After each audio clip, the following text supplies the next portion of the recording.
He was playing with a bowl, just kind of like tapping it on the floor, just sitting there. And it just quit, you know, I mean, it was just a constant tapping, and it just quit. He didn't move, nothing moved. I went and waved my hand in front of his eye, and he just had this blank stare. He didn't do anything at all. I'm actually sitting in my real estate course at the Orlando office, and they actually paged me during the class. And I take the phone call, and it's a message that I have to go immediately to the hospital. We got to the hospital, went through the process. They checked him in, looked him over, and they just more or less said that, you know, he probably had a seizure and he's okay. Just make sure you go check with your family physician and follow up. And it was quite shocking to me that they took that so lightly, because as a parent, I was terrified at what just happened. He was standing by the door and he just froze up, just, you know, lights are on, no one's home, just not responded to anything at all. They had noticed that there was they called it white matter, and they said that he had cortical dysplasia on his brain. There was a surgeon that showed up and a doctor that showed up. And then next thing you know, within a blink of an eye, they come and tell you that there's a tumor on your child's brain, but it's in an area in which they can operate and it'll be fine. It's just devastating to get that information just out of nowhere. We kind of went just day by day with it. It was good. It was only like one seizure a week. Then he started having breakthrough seizures again. And they were just staring spells. He would just be playing, and then all of a sudden he would freeze.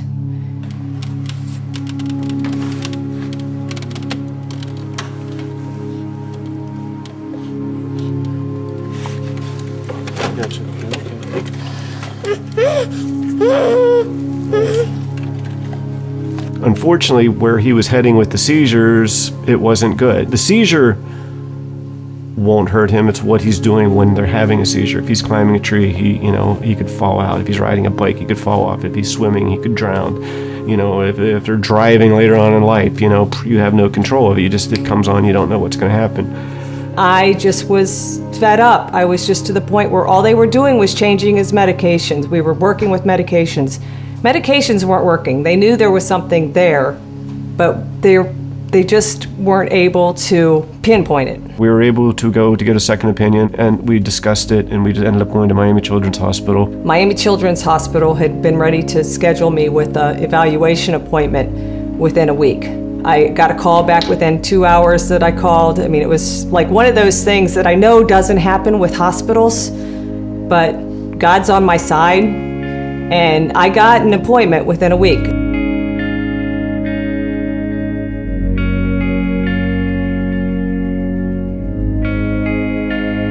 When we get children like this, our approach is to find out what is causing the epilepsy, where it's coming from in the brain, to really understand it better. Matthew's seizure pattern was very atypical.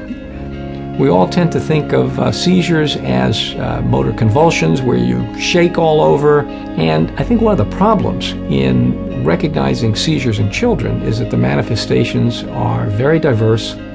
And Matthew, I think, is a typical example of this diversity and of some of the problems it raises with diagnosis. You could tell the difference immediately in the treatment from Miami Children's Hospital, because you could tell that they were really there to see if there was an answer for us. When we were working up here, I had a neurologist here, I had a neurosurgeon over there, I had a hospital here. You know, one doctor would talk to this doctor. You know, they were all kind of working independently, but, you know, I was just floored by the fact that you had this team of people standing right there, ready to go, to do what it took to help you. We are such a broad program with experience in the most difficult problems, so that we have a team of individuals in our Brain Institute who are dedicated to the care of children with epilepsy. They wanted to come to a place which had a tremendous amount of experience, so that not only the tumor could be removed and the seizures controlled, but the amount of secondary damage inflicted on their child's brain would be minimized. My phone rang, and it was actually Dr. Deshani called us, you know, to say that The test results were in, the team had got together, they had spoke, they had reviewed everything, and they feel that my son was a candidate for surgery. It was real easy for me to hand them my child and put my faith, and that they do it. This is what Miami Children's Hospital does. Once the neurologist tells them that the patient has a seizure disorder, their eyes turn to us. It is important to be upfront with the family. So I think sitting down with the families and helping them understand what's going on and that what they are doing, the decision that they are taking for their family, for their child, is the right thing to do following the surgery. Dr. Bhatia, of course, came out, told us everything went fine, we could breathe. But every day got better and better. And it was like then his eyes were completely open and he's just, he's Matthew and he's playing games and he's going to the air hockey table. And it was a miracle. We did our first year follow-up. He was fine, no seizures. Second year follow-up, still fine, no seizures. They do an EEG on the second year. It came out clean. This is when we can really say that our son is seizure-free. I live in Orlando. It's about a 3-hour drive to go down there. Every time we go down there, it costs me about $200 to $300. But you know what?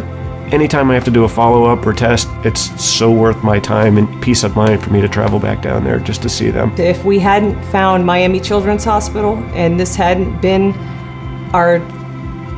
what we did for Matthew, I don't know where Matthew would be today. If you're in the proximity, even if you're not in the proximity, they're the best. They really are.